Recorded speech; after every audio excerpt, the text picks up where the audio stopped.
Good afternoon, ladies and gentlemen.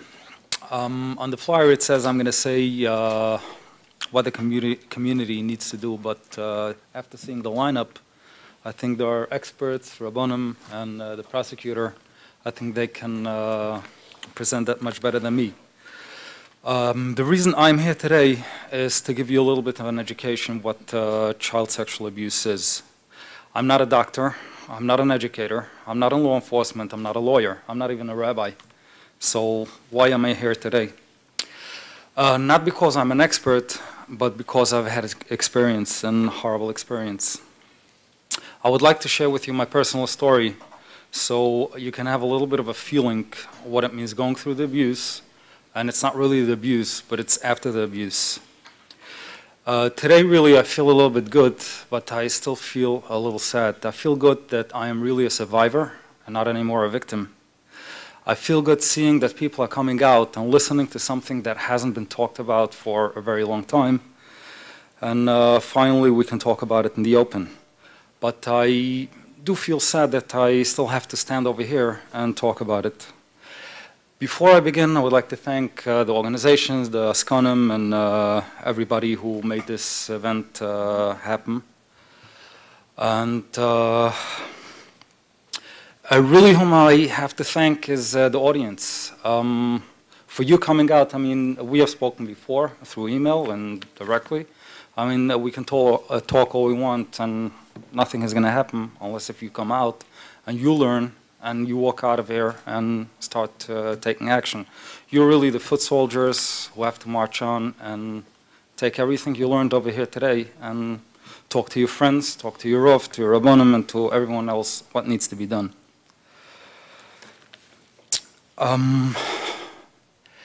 Being abused is not as bad as living a life of a victim, knowing that nobody cares. Not knowing to whom you can talk to and not being labeled as a liar. Knowing that if I can stop at least one more victim of being abused and just one molester put away that he shouldn't be able to do it anymore, but I'll be called a moser. Knowing that the monster who abused me and abused so many people after that, I had to watch for years with a sick stomach and see how he's thrown out from yeshiva after yeshiva, from shul after shul, mikveh after mikveh. He always found a new place where to go and a new victim, another one to abuse. Worst of all, living the life of a victim and watching my fellow Jews not being able to discuss how to protect your own children, your own community, feels like being raped all over again. Me as a victim, I do not live in fear that something might happen. Abuse is not something that happens. Abuse is not a scenario to me. To me it happened and it's reality. Every night I go to sleep, I toss and turn in bed, and I'm afraid of my kids. God forbid, if they're being abused, where do I go and whom do I turn to? If I do the right thing, and I go to the police, I lose my community. If I don't go to the police, I'll lose my kids or at least the sanity. Father, please help us now. Where's the V'ahavta l'reacha kamocha really? Le'samit aldam re'echo. Blood is being spilled in our shuls on the streets and we're stepping all over. Rabbi said, close your eyes for 1 second. Think of your own children. God forbid if something happens to them and you don't have where to go, you don't have whom to talk to, what do you do? And you know you can do something, but you're not allowed to do. Ladies and gentlemen, today I'm not a victim anymore.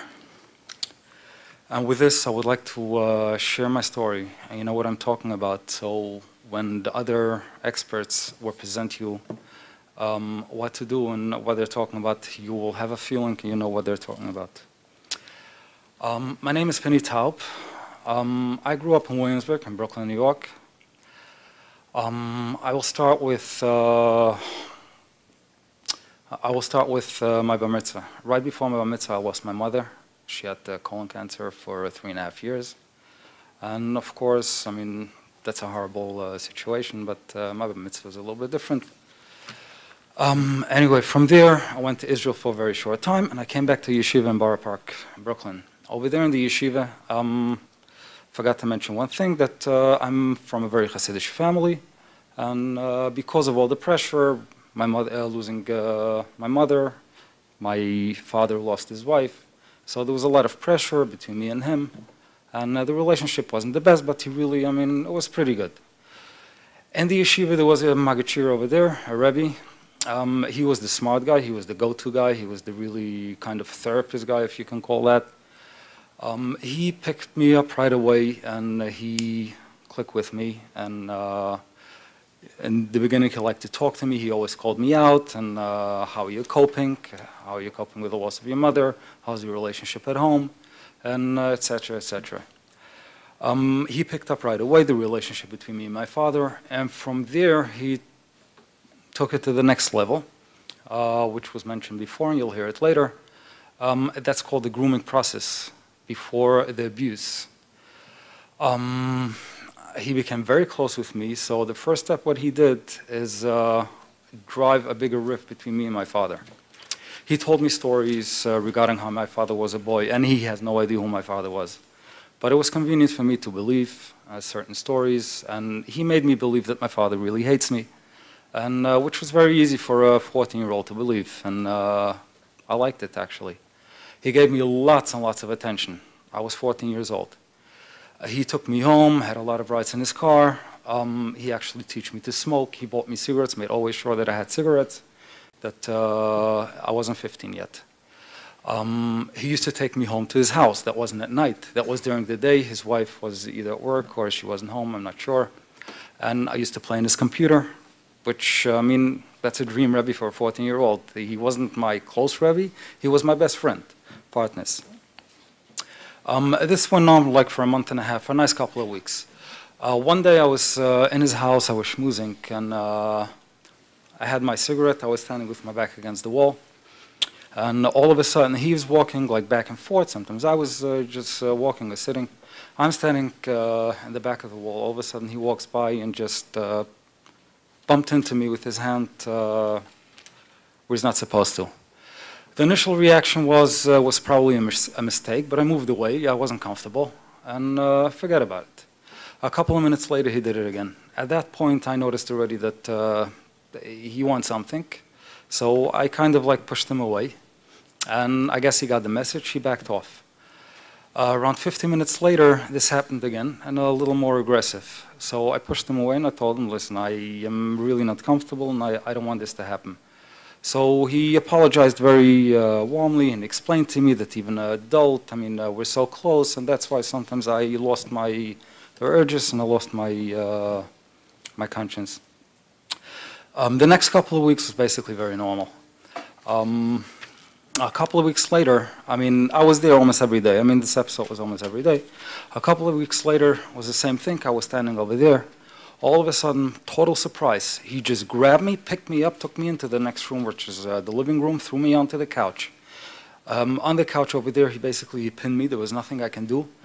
I wrestled with him like two little kids. I was wrestling. I tried to get away. He tore my pants, and he beat me. He choked me. I left from there. Basically, that was a nice couple of minutes, the struggle. From there, I left, basically I left injured. I had choke marks for more than a week. I had fist marks on my face. I was, basically it was pretty noticeable that something has happened to me. And nobody asked questions. Some people did ask questions, but I came up with all kind of excuses because after all, he was my best friend. And I didn't want to lose him. But the next couple of days, I couldn't talk to him. I was very angry at him. Every day in yeshiva, he sent someone a message to come into the office, that I should come to the office. I didn't want to go. After a couple of days, I broke down because I lost my best friend. And back at home, I thought my father hates me, so I had to go back to this best friend. So I went into the office, and I cried to him, and I told him, listen, this is something that I cannot accept, and I know I like you, I know you like me, but the whole game. And he explained to me that this shouldn't have happened, and he's never going to do it again. Anyway, this happened many times over. And every time the same thing. I ran away, and I had to go back to the only person who understands me, understands my feelings.